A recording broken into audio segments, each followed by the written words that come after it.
What Cinemalaya does is provide a platform. Star-studded ang launching ng 2013 Cinemalaya. Unang pasasalamat ang mga nanalo sa 8th Cinemalaya obra Independent Film Sa pangalan pa lang ng Cinemalaya, ito ay malayang pelikulang Pilipino.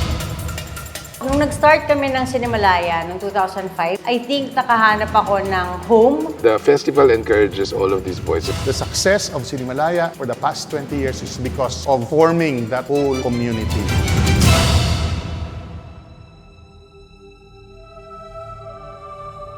So, Cinemalaya became our home. It was a ground for honing new filmmakers. We were given seed grants to make our film. When I was in Cinemalaya, we ensured that we get fresh voices, fresh themes, fresh ideas.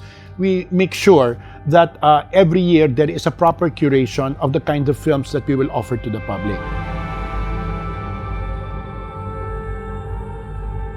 I really keep my eyes close to the ground and make sure lang na yung intentions ng filmmakers are achieved. Hindi ako bababa. 5,000. Basta siya na mabilit ha.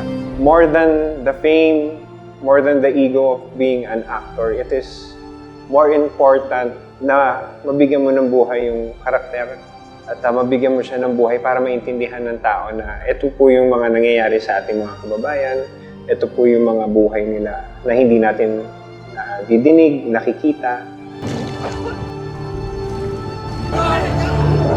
Mahirap lang ba ang pwede magnakaw ng iPad? Hindi natin binibigay ng diretso sa kanila yung mga kailangan nilang malaman. Pero ginagamit natin yung art ng filmmaking para iparating sa kanila ang gusto nating sabihin. It gives an outlet to filmmakers para magawa nila yung mga pelikulang gusto nilang gawin na hindi pinapatulan ng mga mainstream producers. It really became my launchpad na nabigyan ako ng pagkakataon para mas makapagkwento pa. One thing that is so important about Cinemalaya is it evolves.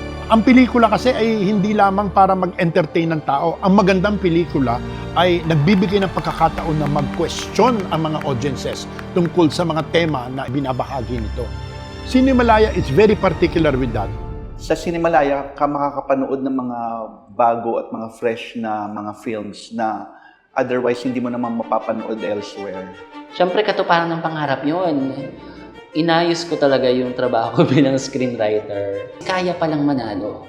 Doon nag-start Nakapagsulat ako ng isang full-length screenplay para dun sa ibang director.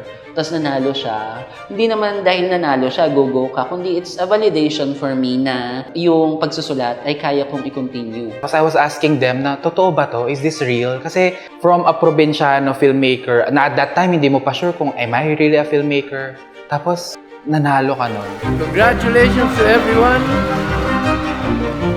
The filmmaker owns his film and thereby is able to freely choose his subject matter, insights with artistic integrity. When it was put up 20 years ago, talagang pabagsak na ang film industry. But because of Cinemalaya, nabuhay muli, nag-introduce ng mga bagong filmmakers, na-revive yung reputation ng Filipino film.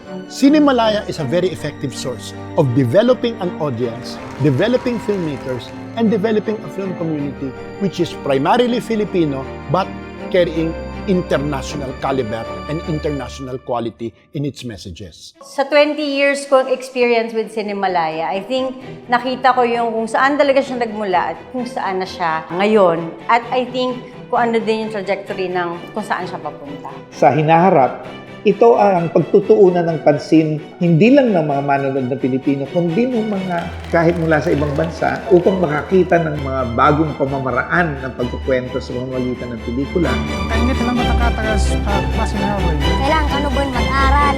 Lumaki ng lumaki yung boses ng Cinemalaya na tinap niya yung mga maliliit na tinig mula dun sa mga probinsya, sa mga rehiyon. Hindi lamang siya tumigil dito sa bansa, kundi sinasabi yung mga boses na ito, yung mga kwento na ito sa iba't ibang sulok ng mundo. Yung loob, lalim at lakas. feeling ko, innate yan, no? Nasa DNA yan ng bawat Cinemalaya filmmaker. Hindi siya natatakot na magkwento. Malakas yung loob niya para harapin kung ano man yung challenges. Dapat ito may kaugnay sa loob ng Pilipino, sa loobin ng Pilipino. May kaugnay ito sa pagbibigay ng lakas sa pag-iisip, may lakas sa pagbigay ng mga bagong ideya, may lalim. Talagang may nyumbay na siyempre mali.